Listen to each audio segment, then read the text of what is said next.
And, you know, he has the theme there of a planet being destroyed, and he has the theme of the Death Star. What is the Death Star? It looks like the moon, and it's a construct, and it's a construct that's used to try to take over planets. I think there are many of these things, and I think that what the language of life and all this stuff I talked about earlier, the way this information is put before me, what it's saying to me, I would suggest anyway, is that there is a modus operandi whereby they bring these moons in.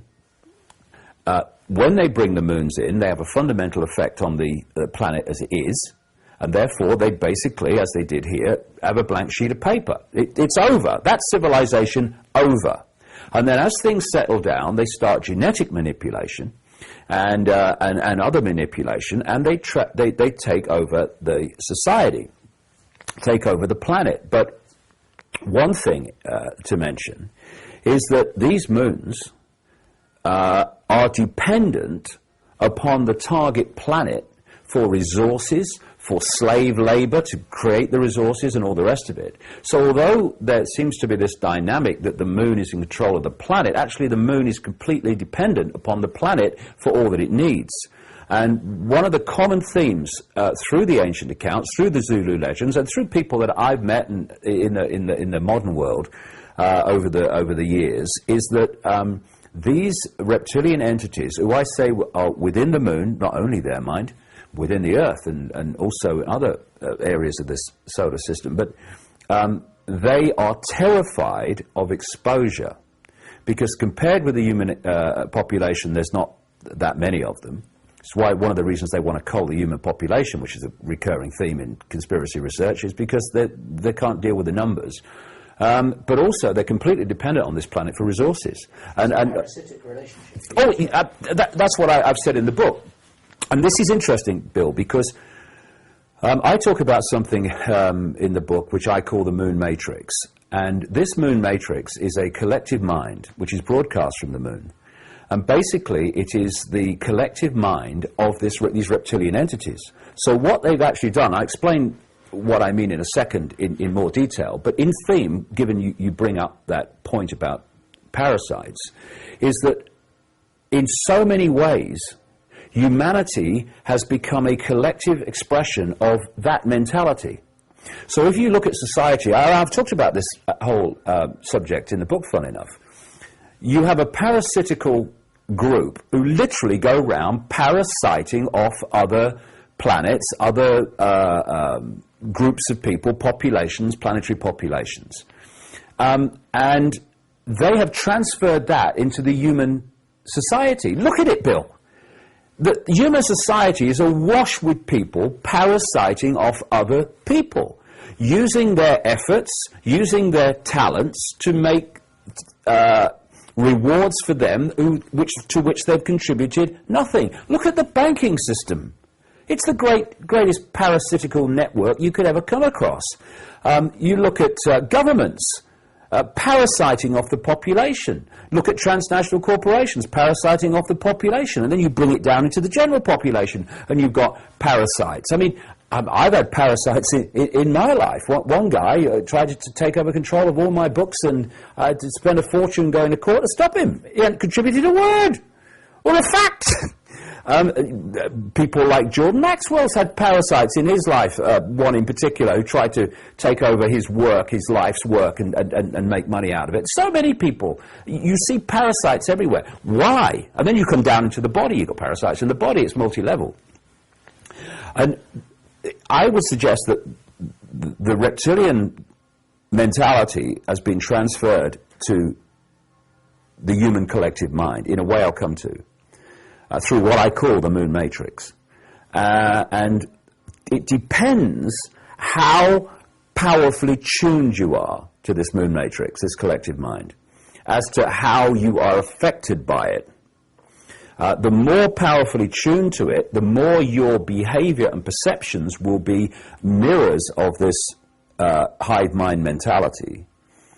And the more you expand your awareness and therefore your vibrational state out of this moon matrix frequency, which is being broadcast from the moon, I would suggest, the less you're affected by it. Now, very quickly, we come back to this period we're in.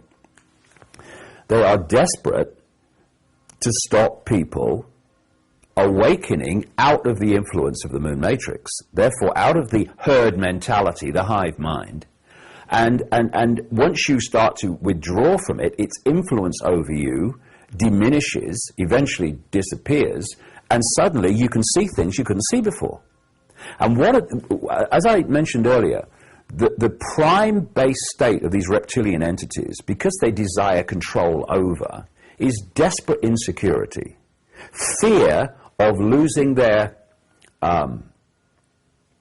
ability to survive, because the target population see what's going on, and therefore that's the mentality that they are based upon.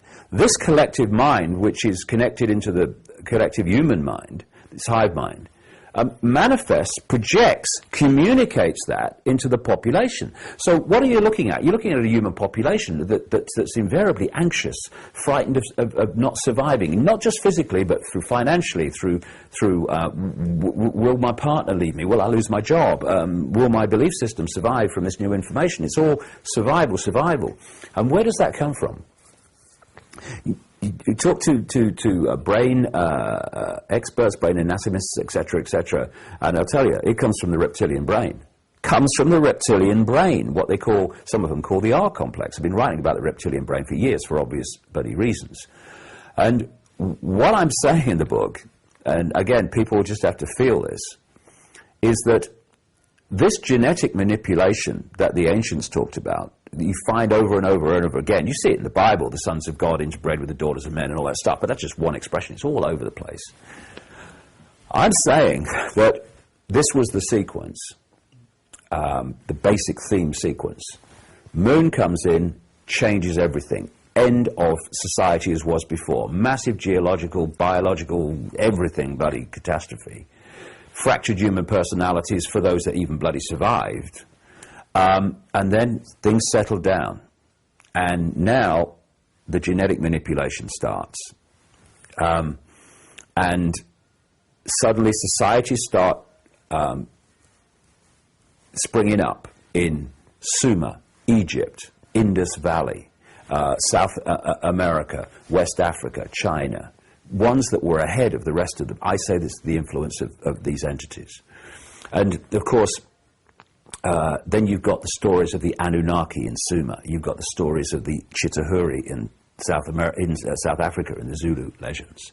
And what I'm saying is that there was a genetic manipulation of the human species. I'm not saying we did not have any reptilian brain before then. I'm saying that it was nothing like it is. And I say that the reptilian brain acts, if you take the computer analogy, the biological body computer analogy that I've been using for years, where it's a biological computer that picks up this information and turns it into this reality, and because it's biological, it has the ability to think for itself to a certain level. If you take that analogy, this is a microchip, this reptilian brain, and this microchip is connected to the moon matrix. And if we live our lives through the character traits of the reptilian brain, which is basically fear of not surviving in all its expressions, and also reaction. Reptilian brain don't think, it reacts. And that's a good thing in some ways. If you're driving along the road and someone walks in front of your car, thank you, reptilian brain. You know, you're not going through the neocortex. Oh, this woman's crossing the road. What should I do? Should I stop? Should I swerve? No, bang!